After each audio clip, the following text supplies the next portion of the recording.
한글처럼 쉽게 배우는 훈민한자 강의 기초학습편 제4강 2번 사람과 관련자입니다. 먼저 사람인입니다. 도우미 그림에는 사람이 왼쪽을 향하여 두 손을 뻗치고 서 있는 그림이 있는데 이 그림을 상징한 글자가 바로 대전과 소전의 사람인입니다. 사람인을 소전에서 살펴보면 이 부분이 머리이고 허리이고 또 팔이고 다리라는 것을 우리가 그림과 대비하여 찾아낼 수가 있습니다. 해서에서는 이 소전의 글자가 곧은 선문으로 그리고 그 획을 간결하게 변형하여 나타내는데 소전과 대비해 보면 이 부분이 사람의 머리 부분이고 그리고 팔이고 허리이고 다리라는 것을 미루어서 비교할 수가 있습니다. 그러나 이 해서만 떼어놓고 보면 이 글자가 사람의 상형자라고 하더라도 이 사람의 형상을 찾아내기가 어렵습니다. 그래서 훈민한자에서는 도우미 그림인 구체물과 그리고 반추상적인 문자인 대전과 소전과 그리고 이 해설을 대비하여 한자를 공부합니다. 이와 같은 학습법을 영상기억법이라고 합니다. 사람인의 자원은 사람이 손을 뻗치고 서 있는 옆모습을 상형한 글자로 이를 사람이라는 뜻이며 보기로 인간이 있고 인간은 사람인 사이간이므로 사람 또는 인류라는 뜻이며 또 사람 됨됨이라는 뜻입니다. 훈과 음은 사람인입니다. 다음은 오렐구입니다. 도우미 그림에는 엄마가 앞으로 나아가려고 하는데 아이가 떼를 쓰고 뒤에서 잡아 끌고 있는 그림이 있습니다.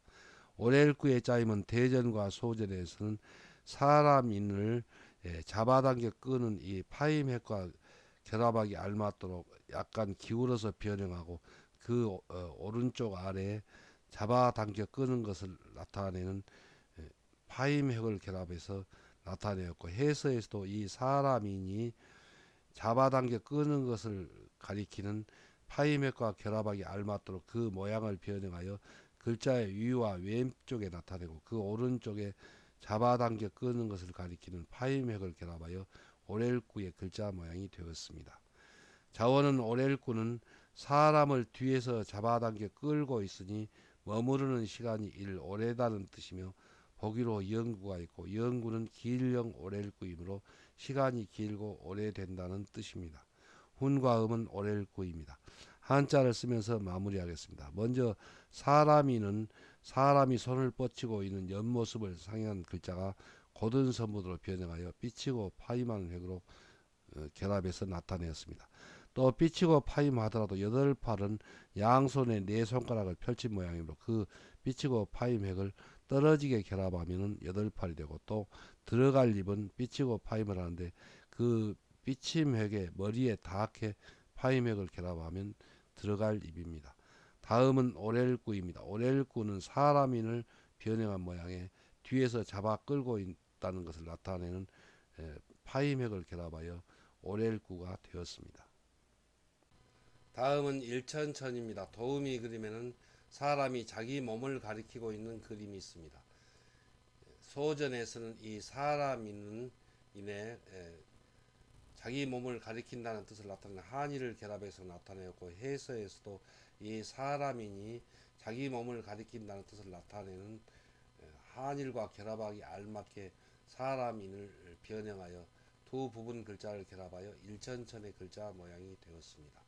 자원은 일천천은 옛날에 사람들이 자기 몸을 가리켜 일천을 나타낸 글자이며 사람의 몸이 매우 귀중함을 수에 비유한 것입니다. 보기로 천만이 있고 천만은 일만에 천곱절 되는 수라는 뜻입니다. 훈과 음은 일천천입니다. 다음은 비수비입니다. 도우미 그림에는 사람인과 반대로 두 손을 뻗치고 오른쪽을 향하여 서 있는 사람과 그리고 앉아 있는 사람의 그림이 있습니다. 비수의 그림이고 또 수절을 나타내었습니다. 비수비의 짜임은 대전과 소전에서는 사람인을 좌우 반사하여 나타낸 글자가 소전의 비수비이고 또 해서에서는 이 소전의 글자가 곧은 선문으로 그리고 글자를 쓰기에 편하도록 모양이 변형하여 비수비의 글자 모양이 되었습니다. 자원은 비수비는 사람인을 좌우 반사한 글자입니다. 그래서 왼편을 향하여 선 이 모양을 오른편을 향하여 선 모양으로 바꾼 것을 말합니다. 그래서 오른편을 향한 사람의 뜻을 나타내는 부분 글자의 뜻이 있는데요. 이 비라는 음이 비수나 또 수제라는 뜻을 나타내어 이를 비수 또 수제라는 뜻이며 보기로 비수가 있습니다. 비수는 날카로운 단도라는 뜻입니다. 훈과 음은 비수비, 수저비입니다.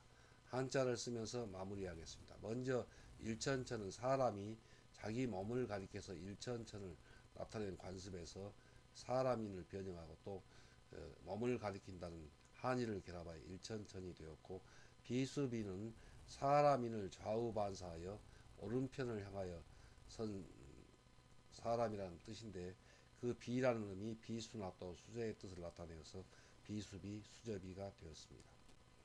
다음은 변할화입니다. 도우미 그림에는 멀쩡하던 사람이 이렇게 거꾸러져 죽은 것을 나타내었습니다. 대전과 소전에서는 이 사람인을 상하 반사했습니다. 그래서 사람의 머리가 이 밑으로 가고 또 여기 다리와 손끝이 위로 가도록 이렇게 상하 반사하여 변할화의 소전의 글자가 되었고, 또 해서에서는 이 소전의 글자가 고든 선분으로 그리고 글자를 쓰기 편하도록 변형하여 변할화의 글자 모양이 되었습니다. 자원은 변화화는 사람인을 상하 반사하여 사람이 거꾸러져 죽듯이 크게 이를 변한다는 뜻이며, 이 변할화의 고자입니다. 훈과 음은 변할화입니다. 다음은 걷는 사람인입니다. 도우미 그림에는 사람이 두 다리로 걸어가는 그림이 있습니다. 걷는 사람인의 짜임은 대전과 소전에서는 이 사람의 왼쪽 다리와 그리고 오른쪽 다리를 결합해서 나타내었고, 이 소전의 글자가 해서에서는 사람의 왼쪽 다리와 그리고 오른쪽 다리의 모양으로 그 모양이 변형하여 걷는 사람인의 글자 모양이 되었습니다.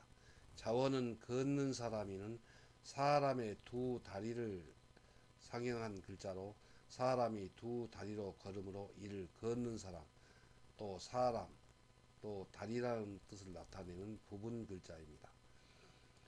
그리고 이 걷는 사람이는 다리의 상형자인데, 다리만 보면 알 수 있는 이 사람의 뜻으로 주로 많이 쓰입니다. 훈과 음은 걷는 사람인입니다. 한자를 쓰면서 마무리하겠습니다. 먼저 변할화는 한 획을 삐치고 그리고 이렇게 새가슴 모양을 결합했는데, 이 부분이 약간 이렇게 밖으로 비어져 나오게 글자를 씁니다. 그런데 현대 활자에서는 이 비수비와 그리고 변할화가 모두 비수비 모양으로 통일되었습니다. 그래서 그 자원을 알아보려면 이렇게 소전과 대비해 보아야만이 그 부분 글자를 정확히 알 수 있습니다. 다음은 걷는 사람입니다. 걷는 사람이는 사람의 왼쪽 다리와 그리고 오른쪽 다리를 상형한 글자가 해서로 변형하여 걷는 사람인, 사람인, 또 다리인의 부분 글자가 되었습니다. 다음은 우뜨갈 오리입니다. 도우미 그림에는 높은 산 위에 사람이 또 우뚝하게 서 있는 그림이 있습니다.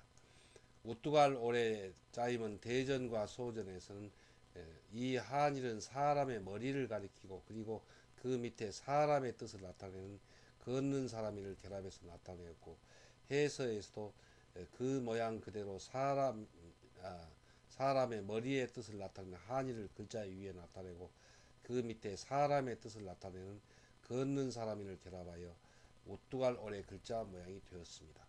자원은 우뚝할 오른 머리가 사람의 몸의 위쪽에 높이 솟아 있으니 이를 우뚝하다는 뜻을 나타내는 부분 글자입니다. 훈과 음은 우뚝할 오리입니다. 그리고 이 우뚝할 오리 쓰이는 글자에는 길장에서 이 빨갛게 나타낸 부분이 우뚝할 오리 변형한 부분 글자입니다. 다음은 머무를 임입니다. 도우미 그림에는 노예가 쇠사슬에 묶여서 움직이지 못하고 머무르고 있는 그림이 있습니다. 머무를 임의 짜임은 대전과 소전에서는 이 붉은색으로 나타낸 부분 글자가 장애물을 나타내고, 그리고 그 밑에 사람의 뜻을 나타내는 걷는 사람이니 이 장애물과 결합하도록 변형하여 머무를 임의 글자가 되었고, 해서에서는 이 장애물을 나타내는 부분 글자가 붉은색으로 나타내는데 덮을멱 모양이 되었고, 또 걷는 사람이는 이 장애물을 나타내는 부분 글자와 결합하도록 그 왼쪽 획을 길게 변형하여 머무를 임의 글자 모양이 되었습니다. 자원은 머무를 임은 어떤 장애물에 막혀 더 나아가지 못하고 머무는 사람을 나타내어 이를 머문다는 뜻을 나타내는 부분 글자입니다. 훈과 음은 머무를 임입니다. 이 글자가 들어가는 글자에는 잠길침 그리고 베개침 같은 글자가 있습니다. 한자를 쓰면서 마무리하겠습니다. 먼저 우뚝할 오른 한일은 사람의 머리를 가리키고, 그리고 그 밑에 걷는 사람이는 사람의 뜻입니다. 그래서 사람의 위에 있는 그 머리가 높이 솟아있는 것처럼 사물이 우뚝하다는 뜻에서 우뚝할 오리입니다. 다음은 머무를 임입니다. 머무를 임은 이 부분은 덮을명 모양인데 그 뜻은 사람이 더 나아가지 못하게 막고 있는 그런 장애물의 뜻을 장애물을 상징한 부분 글자이고, 그리고 걷는 사람을 변형하여 사람의 뜻을 나타내서 장애물에 막혀서 더 나아가지고 못하고 사람이 머문다는 뜻에서 머무를 임입니다. 다음은 비녀잠입니다. 도우미 그림에는 예전에 처녀가 시집을 가면은 댕기를 풀어서 머리를 올리고 낭자라고 하여 머리 뒤에 주먹만한 크기로 머리를 고정시켰는데, 이때 머리를 고정시키는 도구가 바로 비녀입니다. 비녀잠의 짜임은 대전과 소전에서는 글자의 위에 비녀를 상징한 부분 글자를 나타내고 그 밑에 사람의 뜻을 나타내는 걷는 사람을 결합해서 비녀잠의 글자 모양이 되었습니다.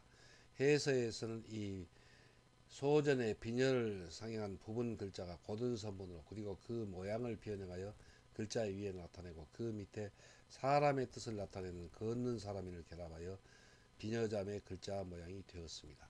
자원은 비녀잠은 머리카락을 고정시키는 비녀를 꽂은 사람을 나타내어 일 비녀라는 뜻을 나타내는 부분 글자입니다.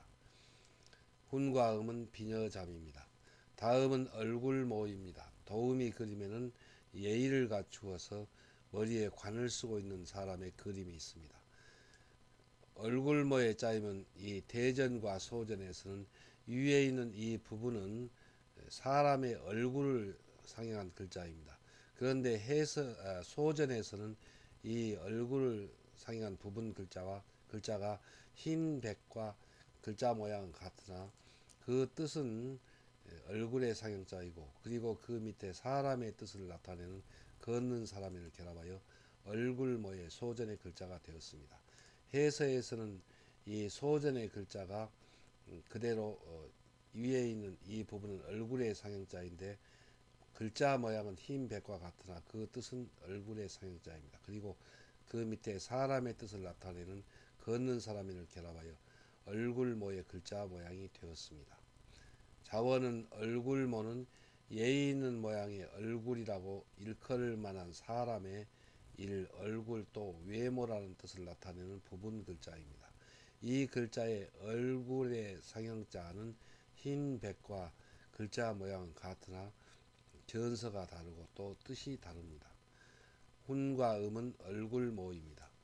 한자를 쓰면서 마무리하겠습니다. 먼저 비녀자음은 비녀의 상형자를 글자 위에 나타내고 그 밑에 걷는 사람을 결합해서 걷는 사람에는 사람의 뜻을 나타냅니다. 그래서 비녀를 꽂은 사람이라는 뜻에서 비녀잠이 되었습니다. 다음은 얼굴모입니다. 얼굴모는 이 부분은 사람의 얼굴의 상형자이고 글자의 모양은 흰백과 같으나 흰백과 뜻이 다릅니다. 그래서 애 있는 사람이라고 일컬을 만한 걷는 사람인 사람이라는 뜻을 나타내어서 얼굴모 그리고 외모모입니다.